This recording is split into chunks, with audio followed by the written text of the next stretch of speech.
Graça e paz, amados, eu sou Rita Oliveira e hoje nós vamos falar sobre ajuda ao próximo. Ficou interessado? Então não sai daqui, porque a gente já começou o Estudando a Bíblia.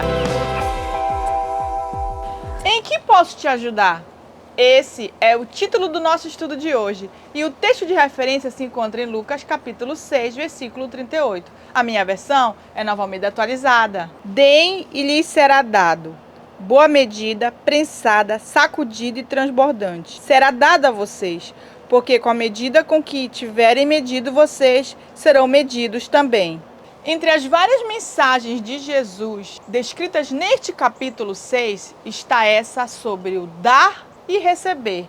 Jesus muda o paradigma sobre primeiro receber para depois dar.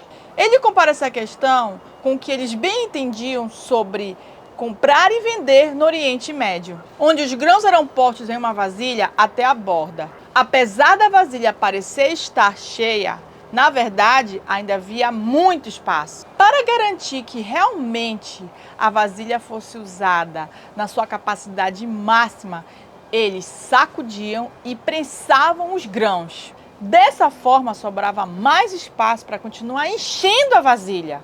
E isso era feito até que ocorresse o transbordamento dos grãos. Aí sim, a vasilha tinha sido usada por completo em sua capacidade máxima, transbordando de grãos. Ou seja, o que Jesus está nos falando aqui com essa comparação? Que devemos dar até transbordar ao máximo a capacidade da nossa vasilha, para que ela esteja completamente abarrotada e comecem a cair os grãos. E da mesma forma que fizermos isso a alguém, Deus fará do mesmo modo conosco. Daí o termo medida, prensada, sacudida e transbordante. Jesus está dizendo que não devemos ter receio em ajudar. Pelo contrário, devemos fazer isso o máximo que pudermos. E da mesma forma, quando precisarmos, seremos ajudados, pois Deus é fiel na sua palavra. Daí a expressão: com a medida que vocês medirem, vocês serão medidos. Observe o que a palavra diz em 2 Coríntios 9, 6, 9. E isto afirmo: aquele que semeia pouco, também colherá pouco. E o que semeia com fartura, também colherá com fartura. Cada um contribua segundo tiver proposto no coração, não com tristeza ou por necessidade, porque Deus ama quem dá com alegria. Deus pode tornar abundante em vocês toda a graça, a fim de que, tendo sempre em tudo ampla suficiência, vocês sejam abundantes em toda boa obra. Como está escrito: distribuiu, deu aos pobres, a sua justiça permanece para sempre. Paulo fala aqui sobre ajuda aos irmãos, como expressão de generosidade e não de avareza. E que a abundante graça de Deus redundará em ampla suficiência para a realização de toda boa obra. Agora observe a continuação de 2 Coríntios 9. E Deus, que dá semente ao que semeia e pão para alimento, também suprirá e aumentará as sementes e multiplicará os frutos da justiça de vocês. Assim vocês serão enriquecidos em tudo para toda a generosidade, a qual, por meio de nós, resulta em orações de gratidão a Deus, porque o serviço desta assistência não só supre a necessidade dos santos, mas também transborda em muitas orações de gratidão a Deus. Observe o que o apóstolo fala aqui. Para que os frutos de justiça sejam multiplicados, a semente não deve ser comida e o pão não deve ser guardado. Ou seja, para que eu multiplique os frutos de justiça e tenha sempre sementes, eu preciso plantar, guardar as sementes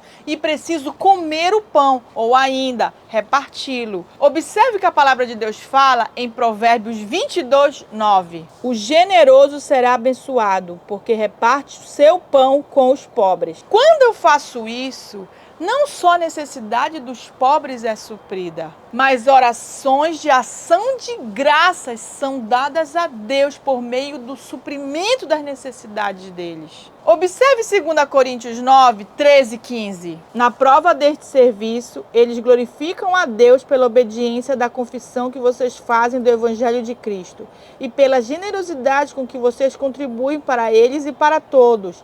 enquanto eles oram por vocês com grande afeto por causa da extraordinária graça de Deus que foi dada a vocês. Graças a Deus pelo seu dom indescritível. Quando contribuímos com generosidade, as pessoas oram por nós com afeto. E ações de graças são dadas a Deus pelas nossas atitudes. Agora imaginem um pai de família que possui 5 pães e precisa dividir com uma outra família. E ele faz isso de maneira igualitária, ou seja, cada família vai ficar com 50% dos pães, significa 2 pães e meio. Agora imagine outro pai de família que precisa dividir 10 pães entre 2 famílias.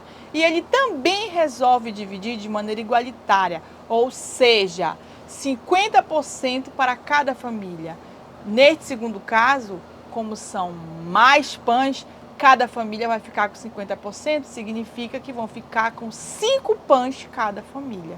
Então agora eu pergunto a você, no quantitativo de pães, quem deu mais? O primeiro pai de família ou o segundo pai de família? É óbvio que quem deu mais foi o segundo pai de família, que deu 5 pães. E o primeiro pai de família apenas 2 pães e meio. É lógico que quem deu mais é quem tinha mais, certo?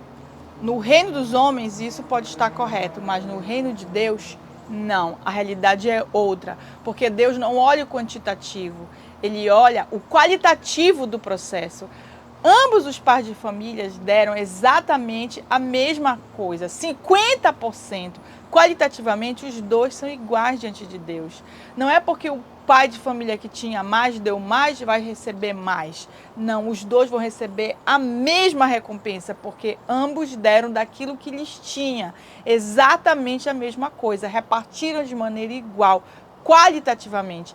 E isso é o que importa para Deus, em relação ao dar e receber. E dessa forma, todos estão no mesmo nível diante de Deus. Deus observa a intenção e a generosidade do coração humano. Observe Lucas 21, 1, 4. Jesus estava observando e viu os ricos que lançavam seu dinheiro na caixa de ofertas.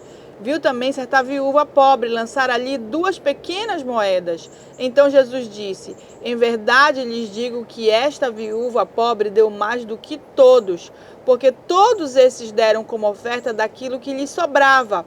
Esta, porém, da sua pobreza deu tudo o que possuía, todo o seu sustento. Você observou que o que importa é a intenção do coração? Agora observe o que Paulo fala em 2 Coríntios 8, 3, 4, 12 a 15. Porque posso testemunhar que na medida de suas posses e mesmo acima delas, eles contribuíram de forma voluntária, pedindo-nos com insistência a graça de participarem dessa assistência aos santos.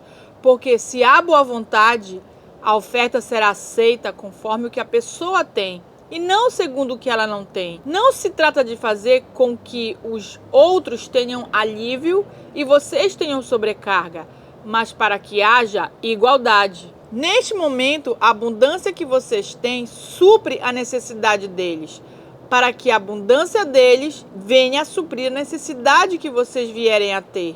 Assim, haverá igualdade, como está escrito: quem recolheu muito não teve demais, e o que recolheu pouco não teve falta. Perceba que a doação é feita na medida das suas posses, com generosidade, para que ninguém fique com falta ou haja sobra. Então, não é o quantitativo do processo que importa, mas o qualitativo do processo que importa para Deus. Tem gente que pensa que porque fez algo grandioso no passado, que vale para o resto da sua vida. Quero te dizer que o ciclo da vida não para. O que você está colhendo hoje é fruto do que você plantou no passado.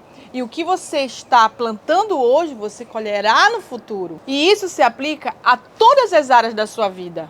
Existem aqueles que são esperados que ajudem, mas surpreendentemente não vão fazê-lo. Como na parábola do bom samaritano descrita em Lucas 10, onde o levita e o sacerdote, homens conhecedores da palavra de Deus, sabiam da importância do ajudar, ou pelo menos deveriam saber, mas não o fizeram. Deixaram um homem quase morto no caminho que ia de Jerusalém para Jericó. Existem aqueles que são ajudados, mas quando são solicitados a ajudar, não vão fazê-lo, como foi o caso de Nabal. Os pastores dele foram ajudados por Davi, mas quando Davi pediu ajuda para os seus homens, Nabal negou veemente. Este homem, Nabal, perdeu prematuramente a sua vida, logo após esse incidente com Davi. E isto está escrito em 1 Samuel, capítulo 25. Existem aqueles que ajudam, mas com o intuito de serem vistos. A Bíblia os chama de hipócritas. Observe Mateus 6, 2, 4. Quando, pois, você der esmola, não fique tocando trombeta nas sinagogas e nas ruas, como fazem os hipócritas, para serem elogiados pelos outros. Em verdade lhes digo que eles já receberam a sua recompensa. Mas ao dar esmola, que a sua mão esquerda ignore o que a mão direita está fazendo, para que a sua esmola fique em secreto, e o seu pai, que vê em secreto, lhe dará a recompensa. E há aqueles que ajudam, independentemente de serem ajudados, como foi o caso de José, que ajudou o carcereiro da prisão onde ele estava, a ponto de receber as chaves da prisão. Ajudou o padeiro, o copeiro, o faraó, decifrando os sonhos deles. Ajudou o Egito a sair de uma grande fome. E, por último, a sua família, trazendo para o Egito e livrando da fome. Conclusão, se tornou um grande administrador na terra do Egito. E isso está escrito em Gênesis 39. Então, siga o exemplo de José, pois Deus criou você para realizar boas obras em Cristo. E entre essas boas obras está o ajudar pessoas. Observe Tiago 2, 15 e 16. Se um irmão ou irmã estiverem com falta de roupa e necessitando do alimento diário, e um de vocês lhe disser, vão em paz, tratem de se aquecer e de se alimentar bem, mas não lhes dão o necessário para o corpo, qual é o proveito disso?